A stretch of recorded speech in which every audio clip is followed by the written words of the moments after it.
Dan kalau di rata-rata per bulannya 3,5.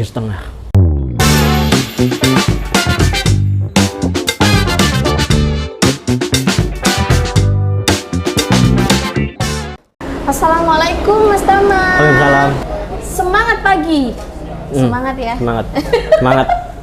Ini Bro Tama ya kita panggilnya. Iya. Bro, gimana Bro kabarnya? Alhamdulillah sehat. Sehat ya. Bro Tama ini salah satu penerima manfaat sentra Satria Batu Raden. Iya, Betul. benar. Ini adalah UPT milik Kementerian Sosial. Iya. Bro Tama, Iya, Mbak. kok bisa jadi PM di sentra Satria Batu Raden? Jelaskan padaku. Berawal dari rehab di sini di Balai Rehab di Batu Raden. Terus selesai rehab itu dapat bantuan uang senilai 5 juta untuk usaha. Kebetulan pas waktu rehab saya itu minatnya itu ke pembibitan kentang di daerah. Dapat idenya itu? Iya, dapat idenya itu. Oke. Emang dari dulu udah ada niatnya ke situ. Emang sukanya di pertanian Sukanya ya? di pertanian. Terus ya akhirnya ya sampai Gini sekarang deh. alhamdulillah jalan. Jadi pengusaha kentang deh ya. Udah, Udah bisa aku bilang pengusaha kentang dong. Udah ya. Ya terserah. Oke. Mbak aja. Terserah saya. Thank you nih sudah hadir di podcast Atensi. Kebetulan Ya, kita sama-sama. ada di podcast Everywhere. Hari ini kita pengen tahu ceritanya Bro Tama berkecimpung di bisnis pertanian kentang karena Ya. awal mulanya dirimu tentu dari nol banget ya. Iya. Kamu direhab di sentra Satria itu Iya. karena sempat menyalahgunakan narkoba ya? Iya jelas. Pengguna kah? Pengguna. Berapa lama? Lupa. Lupa? Iya. Sudah dilupakan? Emang sengaja dilupakan supaya tak ingat-ingat nggak lagi? mau mengingat. Oke, nggak mau mengingat. Artinya kamu sudah berjuang untuk melepaskan itu semua ya? Sekarang sudah ke bisnis kentang. Iya. Tahun berapa mulai bisnis itu? Kurang lebih hampir 3 tahun sih. 3 tahun ya Hampir sudah 3 berjalan? tahun. Iya sudah berjalan. Berarti dari 2019 kurang lebih? Iya kurang lebih. Gimana awal mulanya itu kamu kok bisa ada ide untuk bisnis kentang? Kenapa kentang? Kenapa nggak sayuran yang lain? Kalau menurut saya yang lebih penghasilannya lebih menonjol itu di kentang. Kalau di daerah saya gitu. Oke. Kalau wortel kubis itu bukan komoditas utama. Kalau daerah saya komoditas utamanya itu kentang. Di mana daerah Mas Tama? Di daerah Diang Batur, di kawasan Diang Batur. Dieng. Diang Batur. Kalau dulu kalau pertama itu kan produksi bibit awal keluar dari rehab bisa membuat bibit kentang itu hanya 3.000 kenol. 3.000? Kenol biji. 3.000 biji ya? Oh bahasanya kenol Iya, ya, kenol. oke. 3.000 biji awalnya? 3.000 biji awalnya. Terus saya jual ke tetangga ditanam itu panen bagus, hasilnya alhamdulillah bagus. Terus yang saudaranya yang tadinya beli itu akhirnya pesen gitu, jadi berlanjut terus sampai sekarang akhirnya pesanan alhamdulillah Makin meluas Iya, ya makin pemasarannya. meluas, iya. Oh awalnya cuma dari tetangga, Iya, iya. keluarga. Oke. Karena membuat bibit yang berkualitas itu kalau saya sendiri itu maksimal hanya 15.000 kenol. Saya mampunya 15.000 kenol. Sebenarnya bisa sih berproduksi lebih banyak lagi, tapi takut kualitasnya nggak bagus ya gitu. Oke. Nah itu untuk modalnya menghasilkan 15.000 kenol itu berapa? Modalnya kalau homescreen-nya nggak dihitung sekitar 3 juta. 3 juta 3 ya? juta. Itu bibit ya? Iya. Bibitnya Proses ya? pembuatan. Proses pembuatan ya? Itu Oke. 3 juta. Kalau 15.000 kenol itu saya jual biasanya harga borongan per biji 1.500. Per biji 1.500. Dari yang paling kecil sampai yang paling besar. Oh, sama harganya? Iya, sama harganya. Kalau itu kalau harga borongan. Oke. Kalau belinya sedikit ya harganya beda lagi. Ada perhitungannya. Iya, ada ya. perhitungannya. Nah, dari awal mula kamu memproduksi kentang, kamu bilang tadi cuman bisa menghasilkan 3.000 ya? 3.000 knol. Iya. Sekarang udah bisa menghasilkan berapa? Terakhir 45.000 knol, tapi itu stek, maksudnya di luar home screen. Kalau yang di home screen saya maksimal itu 15.000 knol. Kalau yang di luar kemarin 45.000 knol. Home screen itu tempat khusus gitu ya, Iya, untuk tempat pembibitan? tempat pembibitan. Okay. Gunanya untuk mencegah serangan hama dari luar gitu. Okay. Karena yang membawa virus ke bibitnya itu kan sebagian besar dari hama. Oke. Sebagian besar dari hama. Makanya home screen ya namanya ya. Home screen itu dibuat untuk mencegah penyebaran hama, masuk hama seperti itu ya. Nah, kalau di luar home screen itu di mana? Apakah punya lahan sendiri, lahannya masih sewa atau bagaimana?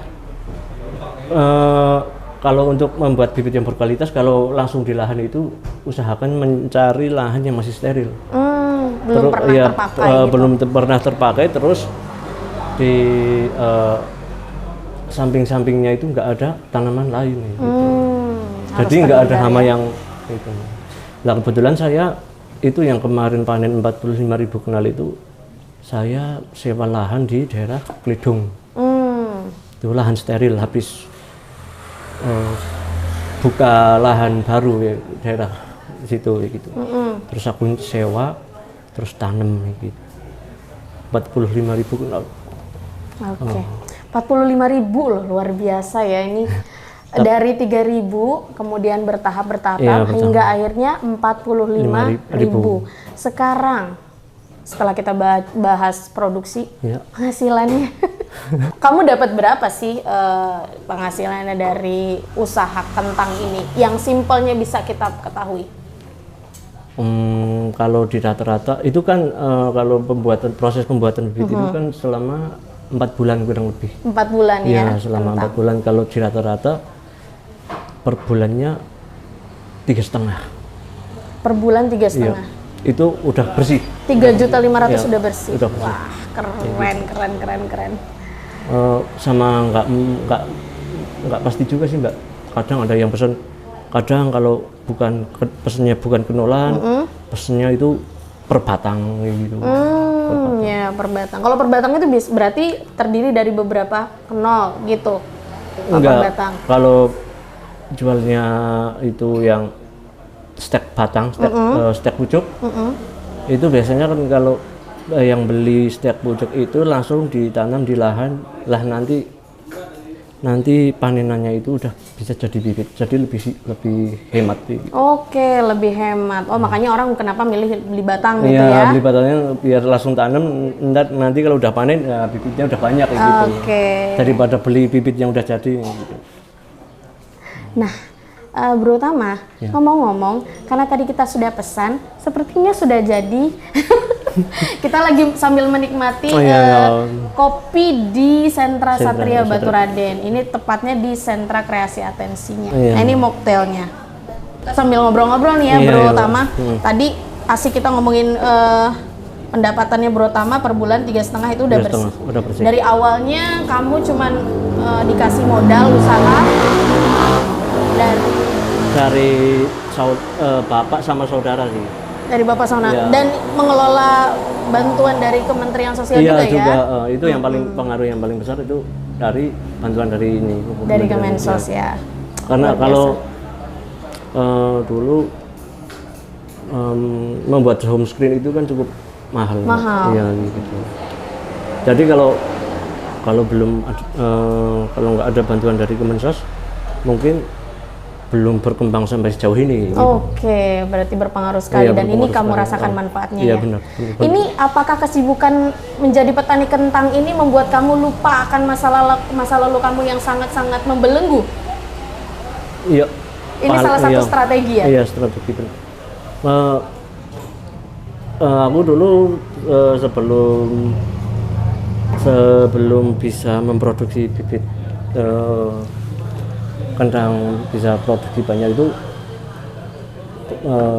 pikiran saya begini Mbak, sepulang rehab carilah kegiatan yang manfaat untuk diri sendiri dan orang lain gitu. Oke. Kalau bermanfaat untuk orang lain itu mempercepat stigma masyarakat itu hilang. Gitu. Oh, jadi ini kamu tujuannya juga menghilangkan stigma masyarakat. Iya, benar. Wow. Keren. Kalau sepulang rehab dari sini terus di rumah diam-diam aja, stigma lama. Tetap berkembang ya. Iya, tetap. Dia abis ini juga tetap malas gitu, ibaratnya gitu ya. Enggak itu. Enggak ada manfaatnya untuk orang lain gitu. Berarti kamu membuktikan ya bahwa kamu keluar dari rehab, kamu mengembangkan diri, bahkan lebih dari itu bermanfaat bagi orang masyarakat. Lain, ya. Selain menghilangkan stigma, kamu juga ingin keluar dari masa lalu kamu yang kelam. Apalagi yang membuat kamu merasa usaha ini bisa berhasil membuat kamu menjadi lebih baik dari sebelumnya? Termotivasi aja sih Mbak. Termotivasi kan kayak gini Mbak. Di daerah saya itu kalau dulu kalau mau nanam kentang itu bibitnya beli dari Pangalengan, dari Lembang, jauh ya. Jauh. Itu pun kadang tertipu. Oh gitu. Ya, belinya bibit mahal yang katanya kualitas tinggi gitu. Ketika tanam hasilnya nggak sesuai gitu. Kan kasihan jadi. Berarti masih ibaratnya tuh apa ya? Impor lah ya. Iya, impor domestik tuh. Iya. Dari kalau yang impor ada dari ada lagi. Dari Jerman sama Holland. Tapi kan harganya pasti. Iya mahal. Itu dulu.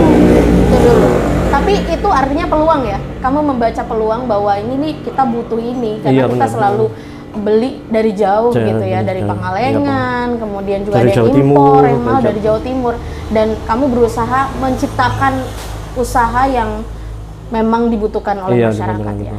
Keren.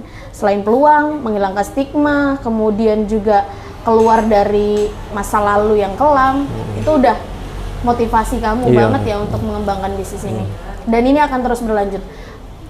Ke depan akan seperti apa kamu bawa bisnis kentang ini? Kalau rencana sih mau tambah sewa lahan. Lagi proses nego sih. Oke. 4 tahun. 4 tahun itu tawarannya 15 juta. 4 tahun 15 juta ya? 4 tahun 15 juta. Lahan berapa luasnya? Itu untuk sepertiga hektar. Sepertiga hektar itu. Tapi itu di Ledong. Itu jauh? Jauh. Kalau di tempat saya sepertiga hektar itu kalau harga sewa setahun udah 10 juta. Oke. Setelah kita ngomongin masalah bisnisnya, ya kan? Tadi udah jelas banget dan teman-teman ini mudah-mudahan jadi motivasi. Motivasi untuk yang sedang pulih di luar sana, mencari bisnis atau kegiatan lain untuk menghilangkan masa lalu, menghilangkan belenggu, menghilangkan stigma. Setelah tadi kamu bilang cita-citanya dan harapannya pengen ngembangin lagi ya ke depan supaya lebih bagus. Nah, pesan untuk teman-teman di luar sana yang masih kebingungan untuk menentukan arah hidup. Kalau kamu udah menentukan nih arah hidupnya. Pesannya sih cari pekerjaan yang kita sukai dulu. Yang kita sukai. Ya, kalau kita udah dilandasi dengan rasa suka, insya Allah kedepannya gampang gitu. Oke. Terus ya itu yang penting bisa bermanfaat untuk orang lain gitu. Pertama itu bermanfaat untuk orang lain supaya orang lain percaya bahwa kamu sudah bisa menghilangkan stigma lebih cepat ya gitu. Itu yang saya alamin, Keren, Bro Tama, keren. Kira-kira kalau Bu Menteri dan Pak Sekjen datang, perasaanmu gimana nih? Gimana perasaannya? Itu malah bagus sih, Mbak. Bagus ya? Jadi bisa meningkatkan pemasaran ya? Oke. Kalau gitu kita promosi. Silakan promosi mengajak Bu Menteri, Pak Sekjen beserta jajaran untuk datang ke tempat, silakan. Bu Menteri kalau main ke Dieng bisa mampir ke rumahku. Di mana rumahnya? Rumahnya di Gembol. Di Gembol Pejawaran gitu. Tak sediain kentang. Tak sediain kentang, luar biasa. Kita mandi kentang. Dan sekali lagi terima kasih Bro Tama sudah datang di podcast Atensi Everywhere. Kita bisa bincang-bincang lagi di lain waktu. Mungkin kamu udah go international ya kan? Amin ya kan? Insya Allah ya kan, mudah-mudahan bisa go internasional. Sekarang kita habiskan dulu lokal kan, untuk pemasarannya. Mudah-mudahan nanti bisa ekspor ke luar negeri ya. Harapannya gitu ya, Bro Tama. Sekali lagi terima kasih. Sampai jumpa di lain kesempatan. Wassalamualaikum.